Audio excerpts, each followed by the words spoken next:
अनि म आएको सरले 10 दिनमा चाहिँ मेरो सबै डकुमेन्ट सबै रेडी गरिदिनु भयो है।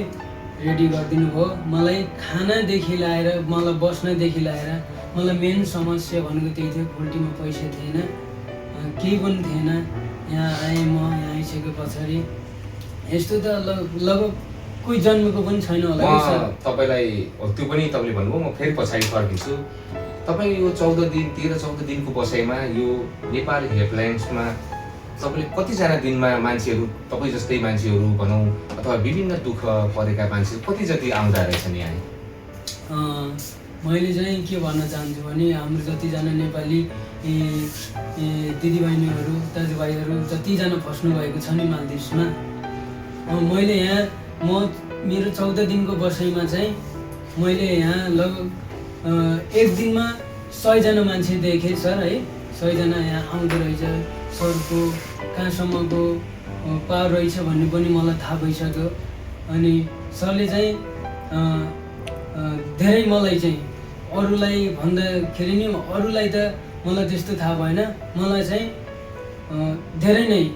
धेरै जस्तो तपाईँ मैले भने जस्तो खानामा तपाईँ खाना त खानुभयो होला नि। हजुर। उहाँले जे खानुहुन्छ त्यही खाना खुवाउनु भयो कि तपाईँको लागि छुट्टै खाना खुवाउनु भयो कि कस्तो भयो अनुभवहरू, त्यो पनि सुनाइदिनुहोस् न थोरै।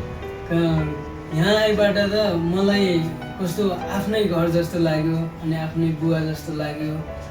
सर पनि त्यस्तै, म्याम पनि त्यस्तै। अनि त्यस पछाडि हाम्रो सरको नाम के अरे, श्रीकृष्ण तपाईँसँग भेट्नु पनि एउटा मौका पाएको छु। धेरै खुसी लाग्यो। खाना बस्न त्यस्तो टेन्सन भएन मलाई। यहाँ आएपछि स्वर्ग जस्तो लाग्यो। मैले आफ्नो दुःख पीर जति मैले 3 महिनामा भोगेको थिएँ नि, मैले यो 14 दिनमा मैले त्यस्तो पाइनँ क्या। मैले यहाँ आएर र म आफ्नै घर जस्तो लाग्यो।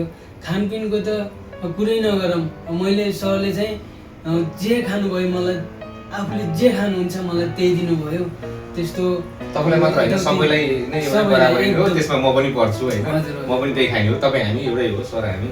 र अर्को कुरा म तपाईँलाई भन्न चाहन्छु, यदि नेपालमा यदि त्यो एडिट गरौँ होइन, म तपाईँलाई एउटा कुरा भन्न चाहन्छु। मालदिभ जस्तो देशमा तपाईँले जति दुःख पाउनुभयो नि, यदि यो नेपाल हेल्पलाइन्स र सरोज सापकोटा नभइदिएको भए के हुन्थ्यो होला अवस्था नेपालीहरूको? तपाईँले भोग्नु भएको अनुभव सुनाइदिनुहोस् न। कहाँ जानुहुन्थ्यो तपाईँ? कसरी नेपाल पुग्न सक्नुहुन्थ्यो?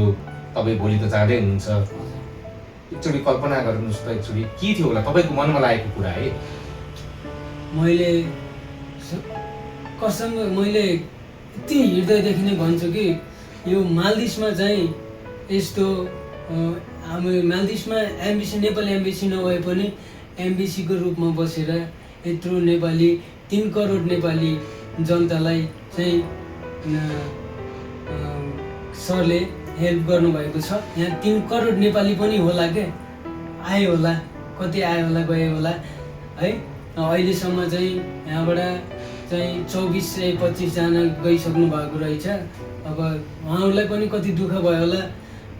सरोज सापकोटा सरलाई चाहिँ म हृदयदेखि नै यति धन्यवाद दिन चाहन्छु कि जतिजना नेपाली दाजुभाइ दिदीबहिनीहरूलाई यहाँ चाहिँ 4 लाख, 5 लाख, 6 लाख के अरे 8,000 MBR, $350, $400 दिन्छु भनेर जसरी यहाँ फसाइएको छ नि, अब आउने चाहिँ नेपालीलाई, अब आउने नेपाली दाजुभाइ दिदीबहिनीहरूलाई के भन्न चाहन्छु भनेपछि मैले चाहिँ मालदिभ्समा मैले भोगेको कुरा गरेको कहिले पनि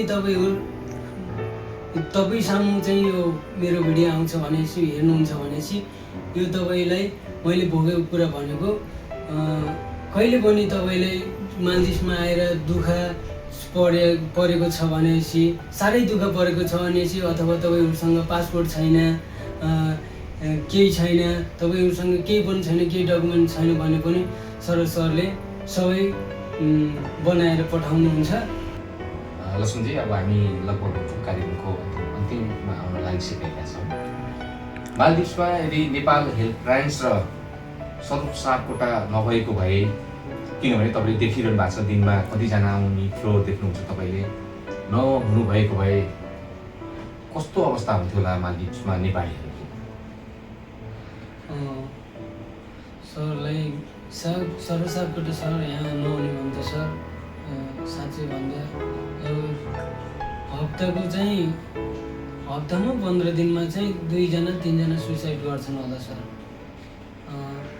यहाँ चाहिँ सरले चाहिँ यतिको गरिदिनु भएको छ नेपालीलाई। धेरै नेपाली जतिजना नेपाली दिदीभाइ हुनुहुन्छ नि नेपाली मालदिप्समा जति पीडा पाउनु भएको छ नि, यदि उहाँ सर नभइदिएको भए चाहिँ यहाँ चाहिँ यस्तो रहेछ क्या, यहाँको मेन प्रब्लम भनेको काम लगाइदिन्छु भन्ने, काम नलाइदिने है, 2-3 महिना ग्याप राख्ने अनि घरमा पठाइदिने, 4-5 लाख रुपियाँ खाने, त्यस्तो गर्दो रहेछ।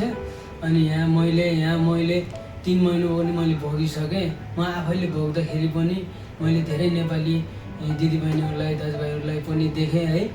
अनि यहाँ पनि यो 14 दिनमा मैले कति अवलोकन गरिसकेँ क्या, यहाँ कति दिनको 100जना भनेको कम्ती होइन क्या सर। यदि सर नभइदिएको भए यिनीहरू कहाँ जान्थ्यो होला भन्नु त, हामी कहाँ जान्थ्यौँ होला, अहिले म कहाँ हुन्थ्यो होला। मालदिप्स एउटा साह्रै महँगो ठाउँ पनि हो। तपाईँ जब लिस्ट हुनुभयो कि लगभग त्यत्रो महिना भयो, 14 दिन त तपाईँ हाम्रै एउटा फ्यामिली जसरी नै बस्नुभयो। बाहिर कति महँगो छ र त्यो महँगोमा जागिर छैन तपाईँले भन्नुभएको जस्तै। यो बिचमा यदि सरोजी र यो हाम्रो नेपाल हेल्पलाइन्स नै भन्न चाहन्छु, हाम्रो होइन हामी सबैको हेल्पलाइन्स तपाईँले जुन भन्नुभयो। अब अन्तिममा तपाईँलाई हामीलाई हेरिरहनु दर्शकवृन्द, हाम्रो सब्सक्राइब हुने, हामीलाई माया गर्ने मालदिप्समा बस्नुभएका नेपाली दिदी बहिनी तथा दाजुबहिनीहरूलाई र आउन लागेका नयाँ हाम्रो नेपाली दाजुबहिनीहरूलाई के भन्न चाहनुहुन्छ? मैले चाहिँ अब आउने मेरो जतिजना नेपालको दाजुभाइ दिदीबहिनीहरू हुनुहुन्छ, मैले चाहिँ उहाँहरूलाई के भन्न चाहन्छु भने सकेसम्म मालदिप्स आउँदै नआउनुहोस् है, सकेसम्म मालदिप्स आउँदै नआउनुहोस्, आए पनि बुझेर आउनुहोस्। कि तपाईँहरू आउन चाहनुहुन्छ भने सिधै कि डाइरेक्ट कम्पनीमा बुझेर आउनुहोस्। हुन त यहाँ डाइरेक्ट कम्पनीमा आएको मान्छेलाई पनि अब त्यस्तै छ। सकेसम्म म त भन्छु मैले भोगेअनुसार चाहिँ यहाँ चाहिँ कति हजारौँ जतिजना आउनुभएको छ अहिलेसम्म, कतिजना आउनुभएको छ, कतिजना जानुभएको छ है, आउनुभएको छ जानुभएको छ। अब आउनेलाई चाहिँ मैले मेरो शिरमै हात राखेर भन्छु, यो मालदिप्समा चाहिँ कोही पनि नआइदिनु होला। यहाँ मालदिप्समा यति दुःख छ कि सबैले मालदिप्स जतिले मालदिप्स भने पनि यति दुःख छ कि मालदिप्समा तपाईँहरूले भोगे पछाडि थाहा हुनेछ। म भन्छु कि सकेसम्म मालदिप्स आउन चाहनुहुन्छ भनेपछि तपाईँहरू कहिले पनि बुझेर राम्रो एजेन्ट छानेर, हामी आउने चाहिँ एजेन्सी मार्फत नै हो, तर बुझेर आउनु होला भन्न चाहन्छु मैले चाहिँ दिदीबहिनीहरूलाई। मैले भोगेको कुरा चाहिँ यही नै हो। अब तपाईँ भोलि तपाईँको यात्रा छ, हामी एकदमै खुसी छौँ। नेपाल हेल्पलाइन्स साह्रै नै खुसी छौँ हामी। अब अन्तिममा तपाईँले भन्नुपर्दा सरोजी र नेपाल हेल्पलाइनलाई के भन्न चाहनुहुन्छ? अन्तिममा चाहिँ मैले के भन्न चाहन्छु भनेपछि हाम्रो सर सापकोटा सरलाई चाहिँ मैले चाहिँ धेरै हृदयदेखि नै धन्यवाद दिन चाहन्छु। मलाई म त्यस्तो अवस्थाको मान्छेलाई यहाँ लिएर राख्नुभयो, खुवाउनु भयो, आफ्नो काखमा सुताउनु भयो, जे जस्तो हुन्छ। म सरसँग आए पछाडि मैले कुनै त्यस्तो फिलिङ नै पाइनँ क्या, यहाँ आइसके पछाडि मैले पाइनँ। आफूले जे खानुहुन्छ मलाई त्यही खुवाउनु भयो, मलाई पनि एकदम गर्व लागेको छ। मलाई म जस्तो नेपालीहरू अबदेखि कुनै पनि नफसिन् भन्ने चाहन्छु। यति फसेको अझै पनि यहाँ कतिजना हुनुहुन्छ नेपाली, कतिजना फस्नु भएको छ। कति दुःख लुकाएर, कति खान नपाएर, कति बस्नु भएको छ। उहाँ चाहिँ एकचोटि हाम्रो यो नेपाल हेल्पलाइनमा चाहिँ एकचोटि आएर सर सापकोटा सरसँग सबैले कुरा राखिदिनु हुन म सबैलाई चेतावनी दिन चाहन्छु। नमस्ते दर्शक, तपाईँले सुनिहाल्नुभयो बागलुङका लक्ष्मण नेपालीको उहाँले माल्दिभ्समा भोग्नु भएको कथा। हामी नेपाल हेल्पलाइन्स मार्फत माल्दिभ्समा बस्ने सम्पूर्ण नेपालीहरूलाई सेवा गर्दै आइरहेका छौँ र तपाईँलाई एउटा अर्को खुसीको कुरा पनि सुनाउन चाहन्छौँ। हामी निकट भविष्यमै हाम्रो यस कम्पनीको शाखा दुबईमा पनि हामी खोल्ने हाम्रो प्रोसेसमै छौँ। त्यसलाई हामीलाई 2 महिना 3 महिना 6 महिना कति लाग्छ, तपाईँको माया प्रेम र सहयोगको आशा गर्दै माल्दिभ्स आउनुभन्दा अगाडि मैले अघि नै पनि भनिसकेको छु भिडियोमा, हाम्रो हटलाइन रहेको छ 98200202 मा तपाईँले डाइरेक्ट हामीलाई सम्पर्क पनि गर्न सक्नुहुन्छ र हामीलाई व्हाट्सएप मार्फत तपाईँले 982020 मा हामीलाई मेसेज गर्न सक्नुहुन्छ।